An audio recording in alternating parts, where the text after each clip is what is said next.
ప్రజలు నమ్మి ఓట్లేసి గెలిపిస్తే కాంగ్రెస్ ప్రభుత్వం కరువును తెచ్చిపెట్టిందని పెద్దపల్లి పార్లమెంటు బీఆర్ఎస్ అభ్యర్థి కొప్పుల ఈశ్వర్ ఎద్దేవా చేశారు. సోమవారం సాయంత్రం కాశీపేట మండల కేంద్రంలో బెల్లంపల్లి మాజీ ఎమ్మెల్యే దుర్గం చిన్నయ్యతో కలిసి కొప్పుల ఈశ్వర్ రోడ్ షో నిర్వహించారు. ముందుగా అంబేద్కర్ విగ్రహానికి పూలమాలలు వేసి నివాళులు అర్పించారు.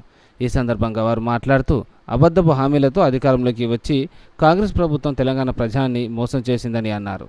గెలిచిన 100 రోజుల్లోనే 6 హామీలు అమలు చేస్తానన్న సీఎం రేవంత్ రెడ్డి నేడు మాట మారుస్తూ కాలయాపన చేస్తున్నారని విమర్శించారు. ప్రభుత్వం ఇలా రేవంత్ రెడ్డి ప్రభుత్వం ఇవన్నీ కూడా అమలు జరగాలంటే మళ్ళా కేసీఆర్ లేవాలి. లేచిండా లేదా? లేచిండు. ఇళ్ళకి 4వ రోజు ఎక్కడికి పోయినా బస్సు యాత్రలకు బ్రహ్మరథం పడుతున్నారు. వేల కొద్ది మహిళలు, వేల కొద్ది రైతులు, అదే విధంగా యువకులు వచ్చి సార్ కేసీఆర్ ఎక్కడున్నావు, ఎక్కడికి పోయినావు, నువ్వు పోయినావు, అన్ని పోయినాయి, మళ్ళెప్పుడు వస్తావు అని అడుగుతున్నటువంటి పరిస్థితి అలా తెలంగాణ రాష్ట్రంలో కనబడుతున్నది.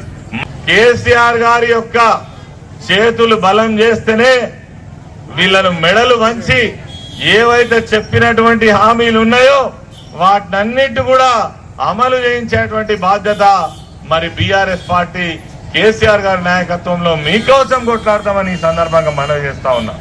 రైతులని కూడా మోసం చేసినటువంటి వ్యక్తి ఇవాళ రేవంత్ రెడ్డి గారు. మీరు చూస్తున్నారు, పడ్డాయా చెప్పండి, మీరు 2500 వస్తున్నాయా?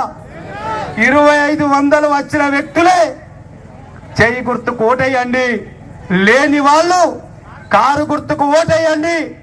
ఆ రోజు చెప్పి గద్దెనెక్కినటువంటి రేవంత్ రెడ్డి నువ్వు ఎట్లయ్యావు 2500 రూపాయలు మా ఆడపడుచులకు అని చెప్పేసి మా ఈశ్వరన్న రేపు తప్పకుండా పోరాటం మన మధ్యనుండి మన పక్షాన ఉండి తప్పకుండా మన ఎంపీలందరూ కొట్టాడతారు. రేపు నిలబడి తప్పకుండా గల్లబట్టి రేవంత్ రెడ్డి గల్లబట్టి నువ్వు గద్దెనెక్కినావు బిడ్డ, మా ఆడపడుచులను మోసం చేసి నువ్వు గద్దెనెక్కినావు, ఇవాళ 2500 రూపాయలు అని చెప్పి ప్రశ్నించే గొంతు మన ఈశ్వరన్న.